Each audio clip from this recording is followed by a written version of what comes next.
आज की क्लास में हम प्रस्तावना से जुड़े टॉप 35 क्वेश्चंस कवर करेंगे जो आपके आने वाली सभी एग्जाम्स के लिए काफ़ी ज़्यादा इम्पोर्टेंट है। वीडियो को ध्यान से और लास्ट तक जरूर देखिएगा। तो चलिए क्लास को शुरू करते हैं फर्स्ट क्वेश्चन के साथ। तो हमारा फर्स्ट क्वेश्चन है, भारतीय संविधान में प्रस्तावना की प्रेरणा किस देश के संविधान से ली गई है?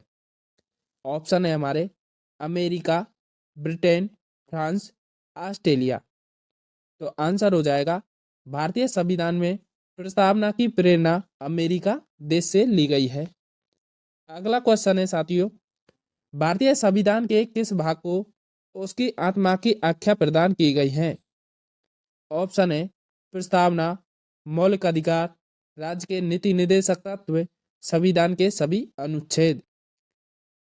तो भारतीय संविधान के प्रस्तावना भाग को उसकी आत्मा की आज्ञा प्रदान की गई है। अगला क्वेश्चन है साथियों, कौन से बाद में सर्वोच्च न्यायालय ने यह माना कि प्रस्तावना संविधान का अंग है? आंसर होगा केशवानंद भारती बनाम केरल राज्य के बाद में यह माना सर्वोच्च न्यायालय ने कि प्रस्तावना संविधान का अंग है। अगला क्वेश्चन है साथियों, भारत में जनप्रिय संप्रभुता है क्योंकि भारत के संविधान की प्रस्तावना शुरू होती है इन शब्दों से। तो किन शब्दों से होती है? आंसर हो जाएगा हम भारत के लोग हैं। अगला क्वेश्चन है साथियों, भारत को गणतंत्र क्यों कहा जाता है? आंसर होगा भारत को गणतंत्र इसलिए कहा जाता है क्योंकि यहाँ राज्य के जो प्रमुख होते हैं उनका निर्धारित अवधि के लिए निर्वाचन होता है। अगला क्वेश्चन है साथियों, निम्न में से भारत है एक, तो भारत किस प्रकार का देश है? तो आंसर होगा धर्मनिरपेक्ष राष्ट्र है भारत। अगला क्वेश्चन है, भारत एक धर्मनिरपेक्ष राज्य है, इसका मतलब है कि भारतीय राज्य, आंसर हो जाएगा किसी निश्चित धर्म का समर्थन नहीं करता। नेक्स्ट क्वेश्चन है, निम्नलिखित में से वे दो शब्द कौन से हैं जिनका समावेशन 42वें संशोधन द्वारा संविधान की उद्देशिका में किया गया था? तो आंसर हो जाएगा समाजवादी और धर्मनिरपेक्ष को 42वें संविधान संशोधन के द्वारा संविधान की उद्देशिका में जोड़ा गया था। अगला क्वेश्चन हो जाएगा साथियों, गणतंत्र क्या होता है? आंसर हो जाएगा राज्य जहां पर अध्यक्ष वंशानुगत रूप से ना हो उसे गणतंत्र राज्य कहते हैं। अगला क्वेश्चन है साथियों, कल्याणकारी राज्य का उद्देश्य क्या होता है? आंसर होगा कमजोर वर्गों के कल्याण का प्रबंध करना कल्याणकारी राज्य का उद्देश्य होता है। अगला क्वेश्चन है साथियों, भारतीय संविधान के किस भाग में स्पष्ट रूप से घोषणा की गई है कि भारत एक धर्मनिरपेक्ष राज्य है? आंसर हो जाएगा संविधान की प्रस्तावना में स्पष्ट रूप से घोषणा की गई है कि भारत एक धर्मनिरपेक्ष राज्य है। अगला क्वेश्चन है साथियों, भारतीय संविधान की प्रस्तावना पर किस क्रांति का प्रभाव नहीं झलकता है? आंसर हो जाएगा चीनी क्रांति जो 1912 में हुई थी। चीनी क्रांति का प्रभाव भारत की संविधान की प्रस्तावना पर नहीं झलकता है। अगला क्वेश्चन है साथियों, भारतीय संविधान की प्रस्तावना में भारत को किस रूप में घोषित किया गया है? आंसर हो जाएगा भारत की संविधान की जो प्रस्तावना है उसमें भारत को एक प्रभु संपन्न समाजवादी धर्मनिरपेक्ष प्रजातांत्रिक गणराज्य बताया गया है। अगला क्वेश्चन है साथियों, 42वें संविधान संशोधन 1976 के बाद अब भारत है एक किस प्रकार का राज्य है? संपूर्ण प्रभु संपन्न समाजवादी धर्मनिरपेक्ष लोकतांत्रिक गणराज्य है। अगला क्वेश्चन है, 42वें संविधान संशोधन 1976 के द्वारा प्रस्तावना में किस शब्दों को नहीं जोड़ा गया? तो धर्मनिरपेक्ष को जोड़ा गया था, समाजवादी को जोड़ा गया, एकता और अखंडता को जोड़ा गया, कूटनिरपेक्ष को नहीं जोड़ा गया। अगला क्वेश्चन है साथियों, भारतीय संविधान ने किस प्रकार के लोकतंत्र को अपनाया है? आंसर हो जाएगा लोकतांत्रिक गणतंत्र को भारतीय संविधान ने अपनाया है।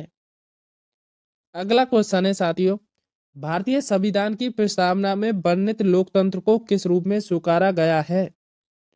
आंसर हो जाएगा उपयुक्त सभी। राजनीतिक राजतंत्र, आर्थिक लोकतंत्र और सामाजिक राजतंत्र के रूप में भारतीय संविधान की प्रस्तावना में वर्णित लोकतंत्र को स्वीकारा है। अगला क्वेश्चन है साथियों, भारतीय संविधान की प्रस्तावना के अनुसार भारत के शासन की सर्वोच्च सत्ता किस में निहित होती है? आंसर होगा भारत की जनता के रूप में निहित होती है। अगला क्वेश्चन है, भारत की संप्रभुता, एकता और अखंडता को अक्षुण्ण बनाए रखने तथा उसकी रक्षा करने का प्रावधान कहाँ किया गया है? आंसर होगा संविधान की प्रस्तावना में भारत की संप्रभुता, एकता और अखंडता को अक्षुण्ण बनाए रखने तथा उसकी रक्षा करने का प्रावधान किया गया है। अगला क्वेश्चन है साथियों, भारतीय संविधान की प्रस्तावना में जिन आदर्श और उद्देश्यों के रूपरेखा दी गई है उनके आगे व्याख्या कहाँ पर की गई है? आंसर होगा मूल अधिकार, राज्य के नीति निर्देशक सिद्धांतों एवं मूल कर्तव्यों में आदर्शों और उद्देश्यों की व्याख्या की गई है। अगला क्वेश्चन है, संविधान सभा में प्रस्तुत उद्देश्य प्रस्ताव में अभिव्यक्ति विचार को भारतीय संविधान के किस भाग में पूर्णतः शामिल किया गया है? आंसर होगा प्रस्तावना में भारतीय प्रस्तावना में संविधान सभा में जो प्रस्तुत उद्देश्य प्रस्ताव में अभिव्यक्ति विचार को भारतीय संविधान के प्रस्तावना में पूर्णतः शामिल किया गया है। अगला क्वेश्चन है, भारतीय संविधान की प्रस्तावना से क्या स्पष्ट नहीं होता है? आंसर है संविधान को लागू करने की तिथि भारतीय संविधान की प्रस्तावना से स्पष्ट नहीं होता है। अगला क्वेश्चन है, भारतीय संविधान की प्रस्तावना में देश का कौन सा नाम उल्लेखित है? आंसर होगा भारत और इंडिया। भारतीय संविधान की प्रस्तावना में देश का नाम उल्लेखित है। अगला क्वेश्चन है, भारतीय संविधान किसके द्वारा स्वीकृत है? आंसर हो जाएगा भारत की जनता के द्वारा भारतीय संविधान स्वीकृत है। अगला क्वेश्चन है, भारत की संप्रभुता किसमें निहित है? तो भारत की संप्रभुता भारत की जनता में निहित होती है। अगला क्वेश्चन है, भारतीय संविधान को संविधान सभा के द्वारा कब अंगीकृत किया गया था? तो भारतीय संविधान को संविधान सभा द्वारा 26 नवंबर 1949 को अंगीकृत किया गया था। अगला क्वेश्चन है, निम्नलिखित में से किस तिथि को भारतीय संविधान लागू किया गया था? आंसर होगा 26 जनवरी 1950 को भारतीय संविधान को लागू किया गया था। अगला क्वेश्चन है साथियों, किस वर्ष भारत को एक संप्रभु संपन्न प्रजातांत्रिक गणराज्य बनाया गया था? आंसर हो जाएगा 1950 में भारत को एक संपूर्ण प्रभुत्व प्रजातांत्रिक गणराज्य बनाया गया था। अगला क्वेश्चन है, अब तक भारत के संविधान के उद्देशिका में कितनी बार संशोधन किया जा चुका है? तो आंसर होगा एक बार। अब तक भारत के संविधान की उद्देशिका में एक बार संशोधन किया जा चुका है। अगला क्वेश्चन है, भारत की संविधान की प्रस्तावना में प्रथम संशोधन कब किया गया था?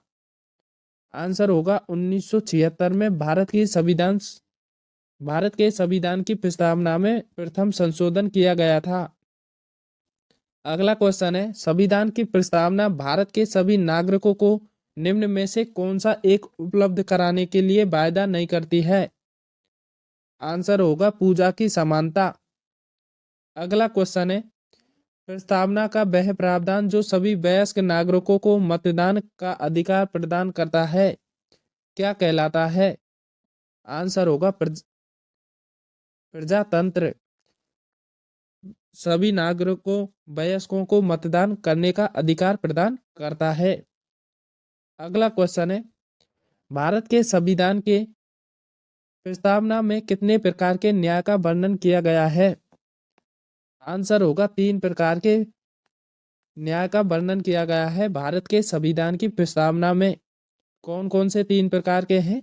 आइए देखते हैं। भारत के संविधान की प्रस्तावना में 3 प्रकार के न्याय, सामाजिक, आर्थिक और राजनीतिक। 3 प्रकार के न्याय कौन कौन से हैं? सामाजिक, आर्थिक और राजनीतिक। ये 3 प्रकार के न्याय हैं प्रस्तावना में 5 प्रकार की स्वतंत्रता दी गई है। तो विचार, अभिव्यक्ति, विश्वास, धर्म और उपासना, ये 5 प्रकार की स्वतंत्रता और 2 प्रकार की समानता दी गई है, प्रतिष्ठा और अवसर की। तो 3 प्रकार के न्याय, 5 प्रकार की स्वतंत्रता और 2 प्रकार के समानता, ये प्रस्तावना भारत के संविधान की प्रस्तावना में दी गई है। अगला क्वेश्चन है, प्रस्तावना में शामिल 3 शब्द स्वतंत्रता, समानता और बंधुत्व को किस देश के संविधान से ग्रहण किया गया है? आंसर हो जाएगा फ्रांस देश के संविधान से ग्रहण किया गया है। ओके साथियों, आज की क्लास यहीं पर समाप्त होती है। साथियों, क्लास पसंद आई हो तो क्लास को लाइक करें और चैनल पर नए हो तो चैनल को सब्सक्राइब करें। थैंक यू वीडियो पूरा देखने के लिए।